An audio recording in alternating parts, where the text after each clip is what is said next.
Bonsoir et bienvenue à cette émission d'avant-match. Je me présente, je m'appelle Vincent Parizeau-Mathieu et voici mon collègue Anderson Everton Martin. Ce soir, troisième match de la Série mondiale entre les Cards de Saint-Louis et les Red Sox de Boston. Je vous rappelle d'ailleurs que la série est égale 1-1 et que les Red Sox de Boston l'ont emporté 8-1 lors du premier match, mais les Cardinals sont revenus forts et l'ont emporté 4-2 lors de la deuxième rencontre. Anderson, on aura le droit à un troisième gros match de baseball. Mission accomplie pour les Cards de Saint-Louis, eux qui sont allés en territoire hostile au Fenway Park à Boston arracher une victoire. Ils s'amènent à Saint-Louis gonflé à bloc. Et Saint-Louis, à domicile, c'est une belle machine de baseball. Eux qui ont remporté 26 de leurs 32 derniers matchs à domicile. Oui, et là, le duel de lanceurs qui semble gagner des matchs en saison régulière, mais qui ont de la difficulté à remporter des matchs en série d'après-saison. Tout à fait, Vincent. On envoie au monticule Joe Kelly du côté des Cards. 10 victoires, 5 défaites en saison régulière, 0 victoire en 2 départs en série et une moyenne assez élevée de 4,41. C'est un peu la même chose du côté des Red Sox avec Jake Peavy. 12 victoires, 5 défaites en saison régulière, 0 victoire en 5 départs en séries éliminatoires et une ronflante moyenne de 8,41. Bon, si on ne sait pas trop à quoi s'attendre du côté des lanceurs, on sait par contre que les deux équipes ont des attaques explosives. Effectivement, Vincent. On pense aux Red Sox, on pense à David Ortiz. On pense à David Ortiz, on pense à coup de circuit.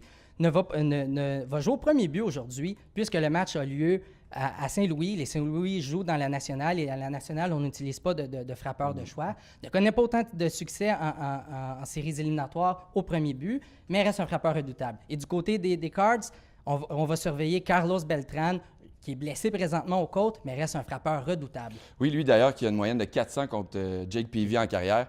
Bon, merci beaucoup Anderson pour tes commentaires. C'est ce qui met fin à notre émission d'avant-match. Je vous rappelle que ce soir, c'est le troisième match de la série mondiale et que la série maintenant égale 1-1 entre les Red Sox de Boston et les Cards de Saint-Louis. On a eu le droit à tout un match de baseball. Les Cardinals de Saint-Louis l'ont emporté 5-4 in extremis en 9e manche. On a eu le droit à un jeu controversé, Anderson, en fin de match. J'aimerais que tu m'en parles un peu, mais c'était une grosse victoire pour les Cardinals ce soir-là. Tout un début de match pour les Cards. On vous l'avait dit en début de match, c'est très difficile gagner contre les Cards à domicile, eux qui avaient remporté 26 de leurs 32 derniers matchs à domicile. Ils ont vite pris les devants grâce à un amorti sacrifice de Carlos Beltran et un simple au champ droit de Matt Holliday, ce qui a permis à Matt Carpenter de croiser le marbre. Ensuite, Yander Molina frappe un simple qui a permis à Matt Holliday de croiser le marbre. C'est 2-0. Un bon début de match pour Joe Kelly, le lanceur partant des Cards. Très mauvais début de match pour Jake Peavy, qui connaît que sa série d'insuccès en série d'après-saison se poursuit.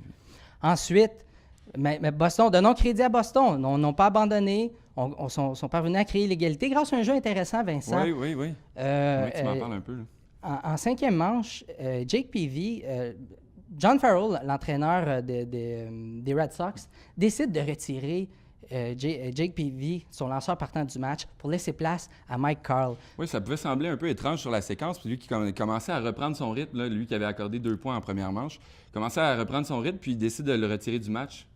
Oui, et c'est un jeu stratégique parce qu'il y avait un joueur des Red Sox posté au troisième but et le frappeur qui devait s'emmener au bâton était Jake Peavy. Donc, il a décidé de le remplacer pour Mike Carl, qui est un meilleur frappeur, et la stratégie a porté fruit car il a frappé un ballon au sacrifice qui a permis de marquer le premier point des Red Sox.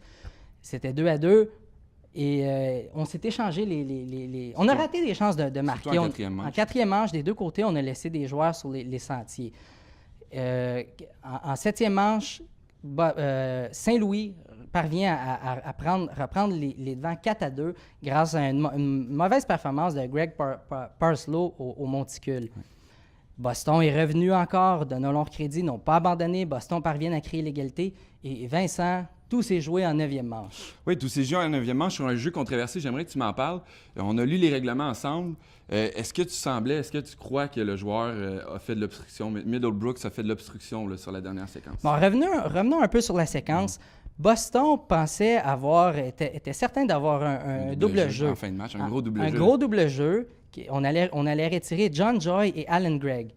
Et on a réussi à retirer John Joy. Mais Alan Gregg, le joueur de troisième but, Will Middlebrooks des Red Sox de Boston, a raté le relais de son receveur, a perdu la balle, ce qui a permis à Alan Gregg de croiser le marbre, mais sans que Will Middlebrook a décidé de créer de l'obstruction.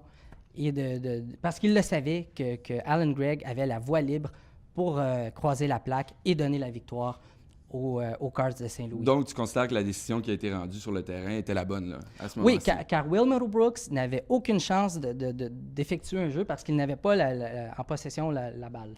Bon, je te mets dans une position difficile maintenant. Si tu es l'entraîneur John Farrells, l'entraîneur des Red Sox de Boston, que dois-tu changer? Comment dois-tu t'adapter pour aller gagner le prochain match? Les Red Sox de Boston n'ont pas à rougir de leur performance. Ils sont revenus à 2 reprises de l'arrière, c'est contre les Cards, c'est tout un exploit. Je pense que ce qu'il doit faire, c'est connaître un meilleur début de match et surtout ne pas juste se fier sur Dustin Pedroia et Big Papi pour supporter leur attaque. Oui, merci. C'est ce qui met fin à notre émission d'après-match.